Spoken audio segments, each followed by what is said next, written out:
Stories from the home front bright, keeping victory shining light on the victory home front.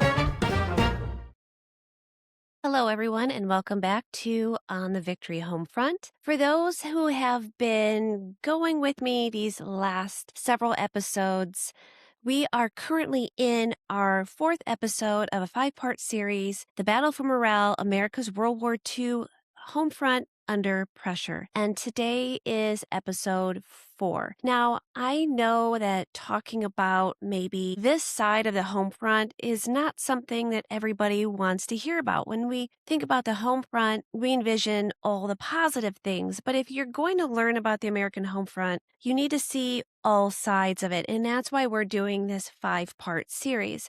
Of course, I would love to only talk about all the positive aspects of the home front, but I wouldn't be giving justice to those who lived during these times unless I shared all aspects of the home front.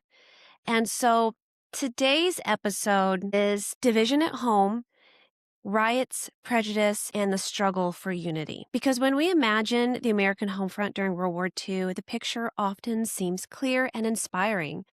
Factory whistles are blowing as workers pour into massive plants producing tanks and aircraft, women stepping into industrial jobs as Rosie the Riveter, families planting victory gardens in backyards and city parks. You can envision communities collecting scrap metal and rubber to support the war effort. The story we often hear is one of unity and determination, a nation fully mobilized and standing together. And in many ways, that story is true. But the reality of wartime America was much more complicated. Behind the patriotic posters and stirring radio speeches, the American home front faced enormous pressure. Morale was constantly tested. Fear, exhaustion, social tensions, shortages, and even enemy propaganda all threatened the national spirit that the war effort depended upon.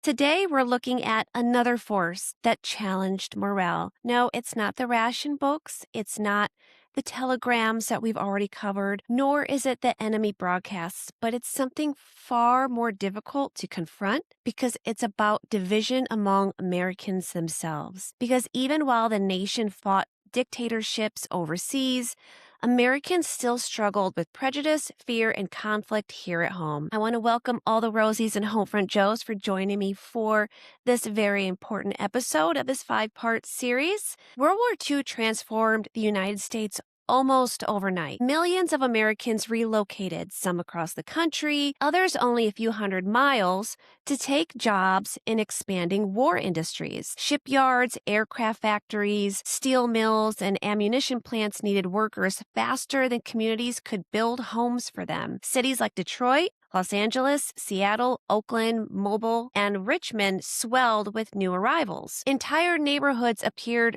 almost overnight. Trailer parks became communities, schools overflowed, public transportation became crowded, and housing became scarce. So for many families, opportunity arrived alongside uncertainty. The war had created jobs, but it had also created competition for housing, transportation, schools, and community resources.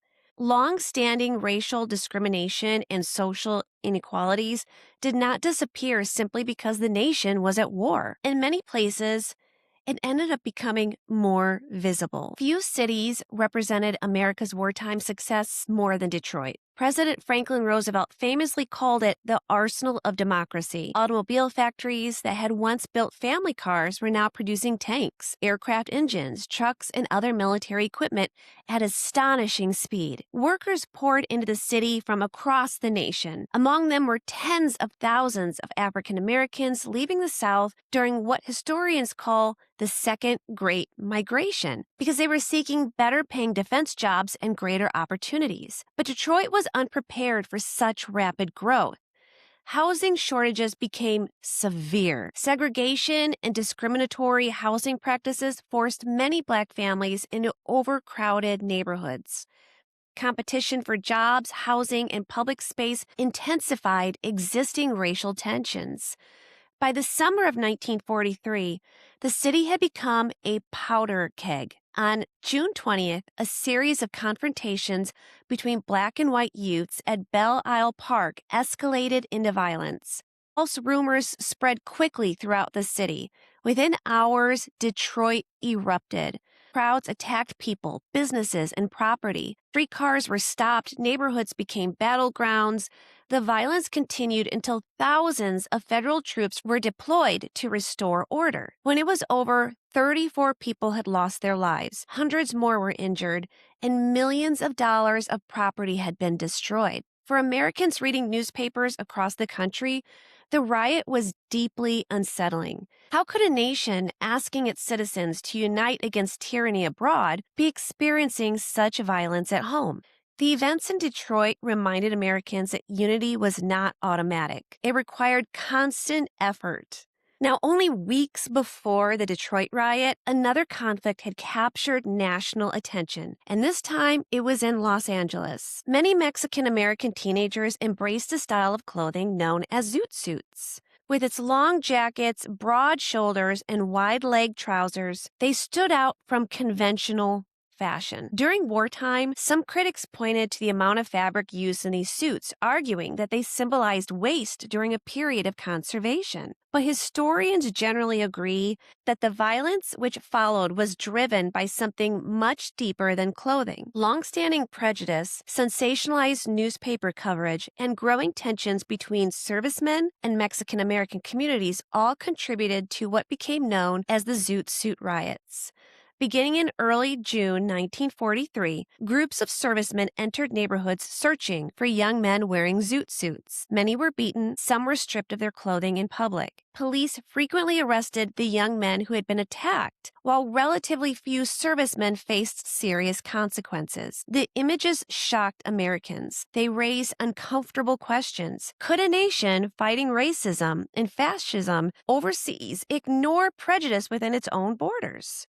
Again, the issue wasn't simply violence, it was morale. Scenes like these challenged the government's message that America was united in purpose. And the strains on wartime unity extended far beyond Detroit and Los Angeles. In the months following the attack on Pearl Harbor, fear and suspicion led to one of the most controversial decisions on the American home front. In February 1942, President Franklin Roosevelt signed Executive Order 9066. Under its authority, more than 120,000 people of Japanese ancestry were removed from their homes on the West Coast and incarcerated in camps further inland. Approximately two-thirds were American citizens. Families lost businesses, homes were sold for a fraction of their value or abandoned altogether. Entire communities disappeared almost overnight. At the time, many Americans supported the policy, believing it was necessary for national security. But today, historians generally agree that there was no evidence of widespread espionage or sabotage by Japanese Americans that justified their mass removal. The policy is now widely recognized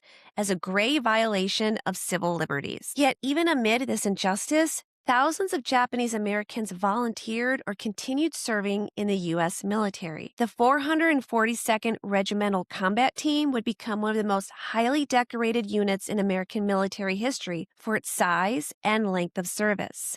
Their story stands as a remarkable example of loyalty in the face of extraordinary hardship. The incarceration of Japanese Americans deserves far more attention than I'm able to give it here, and its story we will explore in future episodes of On the Victory Homefront. So what did all of this mean for morale? Well, it's easy to think of morale simply as optimism, but during World War II, morale meant something much larger.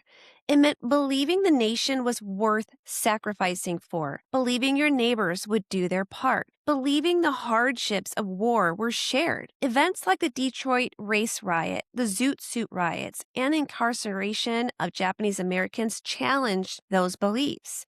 Government leaders understood this. Their wartime posters emphasized unity. Radio broadcasts encouraged cooperation. Hollywood celebrated Americans working toward a common goal together. These messages mattered because morale depended on more than military victories. It depended on trust, and trust can be fragile. The American Homefront was never as simple as our memories sometimes make it seem. It was a place of extraordinary patriotism, remarkable sacrifice, and inspiring determination. But it was also a place where old prejudices, rapid change, fear, and uncertainty sometimes pulled communities apart. Recognizing those struggles doesn't diminish what Americans accomplished during World War II.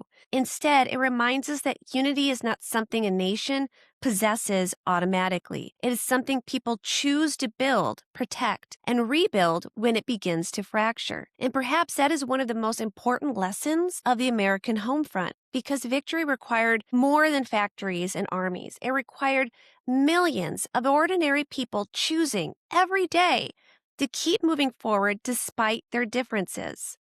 Now, next time we'll conclude our series by exploring the quiet exhaustion that settled over the American Homefront as the war stretched into its final years.